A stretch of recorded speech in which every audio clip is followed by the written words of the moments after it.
Hello everybody, welcome back to my channel. तो आज हमारा जो सीरीज़ जो हम अभी कर रहे हैं, जहाँ पे हम देख रहे हैं कि हम स्टॉक मार्केट से जुड़े या शेयर से जुड़े जो भी एनालिसिस है, वो हम एक्सेल में कैसे कर सकते हैं, वो हम सीख रहे हैं। उस सीरीज़ को आगे बढ़ाएंगे और आज हम बात करेंगे स्टॉक बीटा के बारे में। तो अगर आप स्टॉक्स रिलेटेड एनालिसिस या रिसर्च करते हो या अगर आप टीवी पे देखते हो एनालिस्ट को बात करते हुए, तो आपने बहुत बार सुना होगा कि वो स्टॉक के बीटा या कोई स्टॉक हाई बीटा है या कोई स्टॉक लो बीटा है, इस तरह से बात करते हैं। तो हम समझेंगे बेसिकली कि ये स्टॉक बीटा होता क्या है, इसको हम कैसे एक्सेल में कैलकुलेट कर सकते हैं और कैलकुलेट करने के बाद जो स्टॉक बीटा वैल्यू हमको मिलता है, उसको हम कैसे इंटरप्रेट करेंगे। तो ये हम तीनों चीज़ों का जो जवाब है आज के इस वीडियो में देखेंगे। वीडियो को अंत तक देखिए, बहुत ही इंटरेस्टिंग होने वाला है। और अगर आपको ये वीडियो पसंद आए तो वीडियो को लाइक करिए, और अगर अभी तक आपने चैनल को सब्सक्राइब नहीं किया है तो सब्सक्राइब भी कर ही दीजिए। तो इसी के साथ वीडियो की शुरुआत करते हैं और समझते हैं कि ये स्टॉक बीटा होता क्या है। तो यहाँ पे मैंने निफ्टी की जो 2 कंपनीज़ हैं, वो मैंने कंपनीज़ के नाम नहीं लिखे, बट क्योंकि वो इम्पोर्टेंट नहीं है, हमको कंसेप्ट समझना इम्पोर्टेंट है। तो मैंने निफ्टी की 2 कंपनीज़ के जो शेयर प्राइस है, उसका जो ट्रेंड है लास्ट ऑलमोस्ट 2 साल का, उसका ग्राफ यहाँ पे प्लॉट किया है। आप देख सकते हैं ये जो कंपनी है, इसका स्टॉक प्राइस में मूवमेंट है, इंक्रीज है, और जो चेंजेस हो रहे हैं वो ऑन वीक बेसिस इतने ज़्यादा ड्रास्टिक नहीं है। थोड़ा बहुत इंक्रीज हो रहा है, फिर थोड़ा करेक्ट होता है, और फिर इस तरह से उसका ट्रेंड है। और उसके कंपैरिजन में अगर आप ये स्टॉक वाई का प्राइस देखें तो यहाँ पे एक बहुत सडन इंक्रीज है, और उसके बाद एक बहुत सडन डिक्रीज भी है, और फिर से थोड़ा बहुत इंक्रीज है। तो कहने की बात यह है कि स्टॉक एक्स का प्राइस में फ्लक्चुएशंस हो रहे हैं, बट कंपैरेटिवली कम हो रहे हैं, और स्टॉक वाई के प्राइसेस में फ्लक्चुएशंस बहुत सिग्निफिकेंटली हो रहे हैं। इंक्रीज भी बहुत फास्ट होता है और डिक्रीज भी बहुत फास्ट होता है। तो जब भी हम इन्वेस्टमेंट्स की बात करते हैं, तो अगर वो इन्वेस्टमेंट्स की वैल्यू बहुत ड्रास्टिकली अगर चेंज हो रही है, तो हम ऐसे इन्वेस्टमेंट्स को from a risk point of view हम उसको हाई रिस्क मानते हैं, क्योंकि वहां पे आपका पैसा बहुत जल्दी से बढ़ भी सकता है और वो बहुत जल्दी से घट भी सकता है, तो वो आपका रिस्क ज़्यादा है। और जहाँ पे आपका चेंजेस इतने ज़्यादा नहीं है, हम उसको लो रिस्क मानते हैं। तो जो बीटा है बेसिकली आपका स्टॉक जो में जो फ्लक्चुएशंस है, वो आपको कंपेयर कर रहा है विथ रिस्पेक्ट टू जो इंडेक्स है या निफ्टी है, उसमें जो चेंजेस हो रहे हैं उसके साथ वो कंपेयर करके आपको एक वैल्यू दे रहा है। तो बेसिकली आपके जो स्टॉक में जो फ्लक्चुएशंस है या रिस्क है, उसको आप क्वांटिफाई कर रहे हैं थ्रू बीटा वैल्यू। तो beta value is equal to आपका क्वांटिफिकेशन ऑफ द रिस्क और फ्लक्चुएशंस इन द स्टॉक। अभी देखते हैं कि बीटा वैल्यू कैसे कैलकुलेट करना है। तो बीटा वैल्यू कैलकुलेट करने के लिए बेसिकली हमको दो चीज़ें चाहिए। एक तो हमको स्टॉक का प्राइस चाहिए, और दूसरा हमको निफ्टी की वैल्यूज चाहिए। तो स्टॉक प्राइस कैसे आप पा सकते हैं, इसके लिए मैंने पूरा एक वीडियो बनाया हुआ है।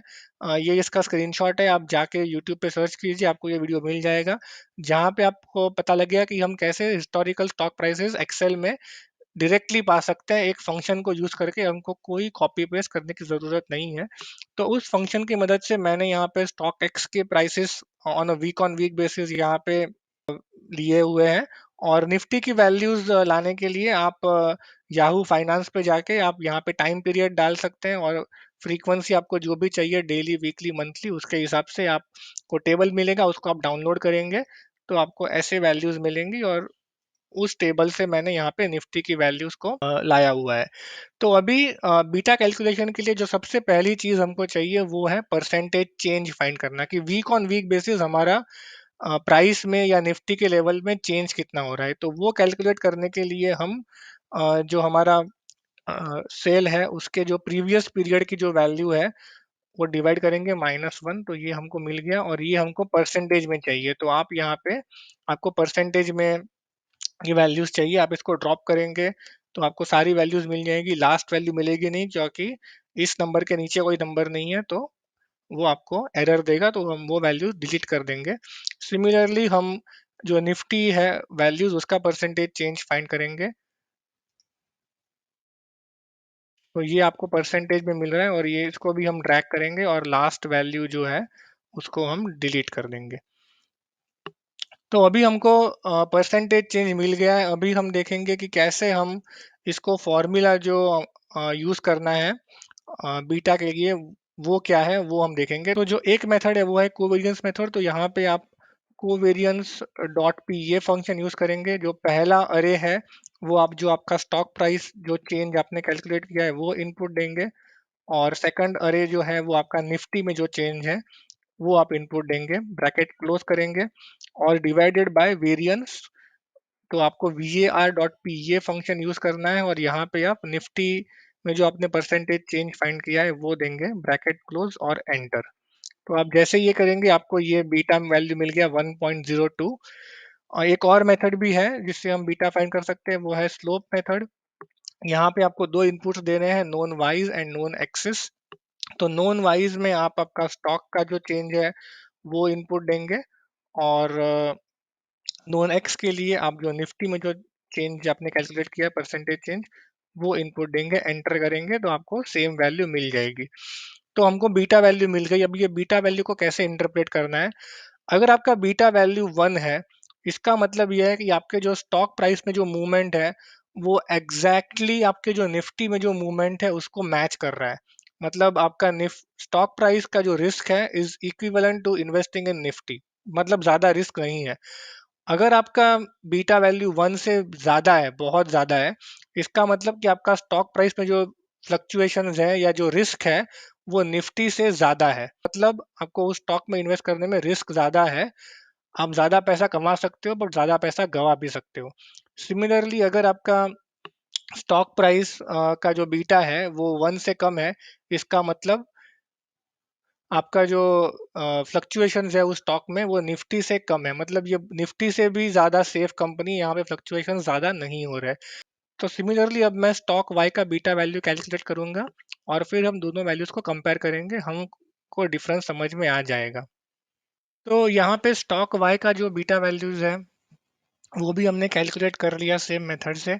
और अगर अब भी ये आप दो वैल्यूज जो है ये आप कंपेयर करें इस दो वैल्यूज के साथ, बेसिकली सेम ही वैल्यूज है बट दो अलग अलग मेथड से हमने फाइंड किया है, तो आपको बहुत क्लियरली पता चल सकता है कि आपका जो स्टॉक वाई है वो जब निफ्टी में अगर 100 का मूवमेंट है तो यहाँ पे 85% मूवमेंट होगा। अप साइड भी हो सकता है, डाउन साइड भी हो सकता है, बट अगर डाउन साइड हुआ तो उतना ज़्यादा रिस्क है। और उसके कंपैरिजन में जो ये स्टॉक है, अगर निफ्टी में 100 का मूवमेंट है तो ये स्टॉक में सिर्फ 2 पॉइंट्स का मूवमेंट होगा या 2 रुपीज़ का मूवमेंट होगा।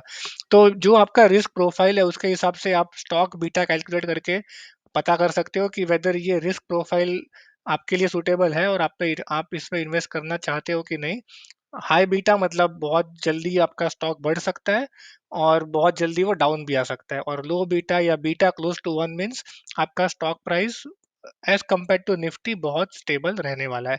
तो अगर आपको ये वीडियो पसंद आए तो वीडियो को लाइक करिए और चैनल को सब्सक्राइब करिए। Bye, take care, see you in next video.